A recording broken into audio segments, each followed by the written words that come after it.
ఇక్కడ అర్థం కాని విషయం ఏమంటే రాష్ట్రంలో కమ్యూనిస్టుల ప్రభుత్వం లేదు. రాష్ట్రంలో కూటమి ప్రభుత్వం ఉంది, బీజేపీ భాగస్వామి. విహెచ్పి కూడా సంఘ్ పరివార్ యొక్క ఒక అంగం, ఒక సంస్థ.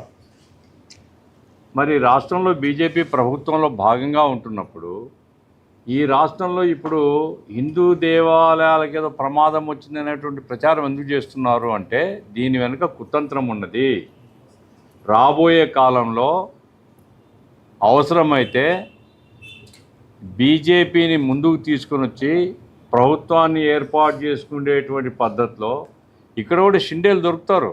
మహారాష్ట్రలోనే కాదు కదా, ఏ రాష్ట్రంలోనూ షిండే లాంటి వాళ్ళు ఉంటారు.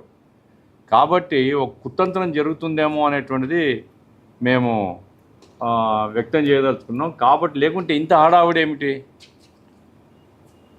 వాళ్ళకి ఏదన్నా చెప్పదలుచుకుంటే వారి ప్రభుత్వానికి చెప్పవచ్చు, ఇదిగో ఈ పద్ధతిలో చేయండి అని. ఎక్కడ ఏ దేవాలయానికి ఇప్పుడేమి ప్రమాదం లేదు కదా. బహుశా నాకు అంటే నేను సినిమాలు ఎక్కువ చూడను, కానీ శ్యామ్ సింగ్ రాజ్ సినిమా ఒకటి ఈ మధ్యకాలంలో వచ్చింది. మహంతులు ఎట్లుంటారు అనేది దాంట్లో చూపించారు. దేవదాసులను ఎట్లా వాడుకుంటారు, ఆ చిన్న పిల్లల్ని మహిళల్ని ఏ రకంగా దోపిడీ చేస్తారు అని. అంటే ప్రభుత్వం యొక్క కంట్రోల్ ఉంటే ఇవేం చెల్లవు. ప్రభుత్వం కంట్రోల్ అంటే భక్తి లేదా పూజా పునస్కారాలు, వీటికి సంబంధించిన అడ్మినిస్ట్రేషన్ అంతా గవర్నమెంట్ కంట్రోల్ చేస్తుంది. పెత్తనం ఉండదు, ఆధిపత్యం ఉండదు, మహిళల్ని దోచుకునేటువంటి పద్ధతి ఉండదు. రాయలసీమలో ఇప్పటికి కూడా దేవదాసి ఆచారం ఉంది. దేవుని పేరుతో అమ్మాయిల్ని వదిలిపెడితే ఇప్పటికీ ఆ రకమైనటువంటి ఒక లైంగిక హింసకు గురవుతున్నారు. ఇది కోరుకుంటున్నారు విహెచ్పి వాళ్ళు. శ్యామ్ సింగ్ రాయ్ లాంటి ఆ మహంతులు కావాలనుకుంటున్నారు వీళ్ళు. మేము విజ్ఞప్తి చేస్తున్నాం, హిందూ ప్రజల్లో ఈనాటికి కూడా కుల వివక్షత ఉన్నది. నేను రాయలసీమ ప్రాంతంలో ఉండేటువంటి అనేక దేవాలయాల్లో ఇప్పటికీ దళితులకు ప్రవేశం లేదు, లోపల రానివ్వరు. ఇప్పటికీ హోటల్లో మామూలు గ్లాసుల్లో వాళ్ళకు టీ ఇవ్వరు, గాజు గ్లాసుల్లో ఇవ్వరు, పేపర్ గ్లాసులోనే ఇస్తారు.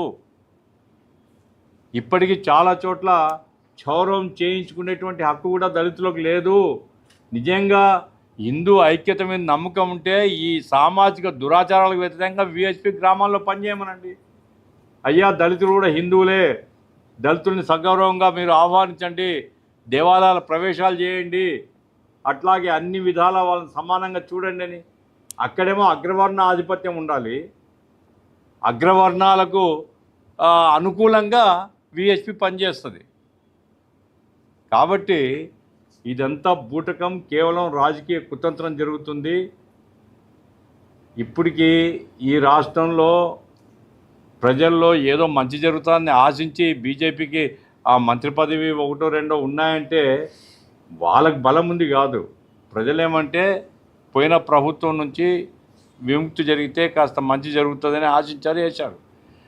ఆ మంచి పనులు చేసి కేంద్రం నుండే ప్రభుత్వాన్ని పట్టుకొని వాళ్ళు ఏదన్నా ఈ రాష్ట్రాన్ని అభివృద్ధి చేస్తే అంతో ఎంతో ఆదరణ ఉంటుంది. కానీ అట్లా కాకుండా రాష్ట్ర ప్రజల్ని రెచ్చగొట్టి ప్రజలంతా విభజన తెచ్చేటువంటి ఏ కుట్ర కుతంత్రం ఎవరు చేసినా ఆంధ్ర రాష్ట్ర ప్రజలు క్షమించరు. ఆంధ్ర రాష్ట్రంలో మనకు ఈ మత వైషమ్యాలు లేవు. ఆంధ్ర రాష్ట్ర ప్రజలు మత సామరస్యాన్ని అపూర్వంగా ఆదరించినటువంటి చరిత్ర ఉంది. జాతీయోద్యమంలో అన్ని తరగతుల ప్రజలు కలిసికట్టుగా పోరాడినటువంటి చరిత్ర ఉంది ఆంధ్ర రాష్ట్రంలో.